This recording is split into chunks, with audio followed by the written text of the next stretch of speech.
4652 para São José do Rio Preto embarcarem para o portão B28. E em seguida, os clientes da seção 1 e 2 a embarcarem no portão B28. Última chamada para embarque do voo azul 4584 para Londrina, portão B26.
José do Rio Preto.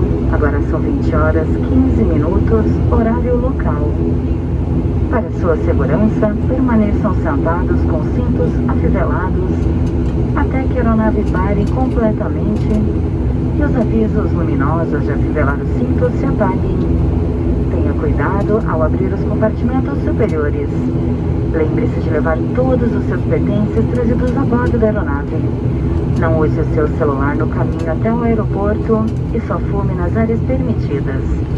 Conexões serão direcionadas pelo nosso time de São José do Rio Preto.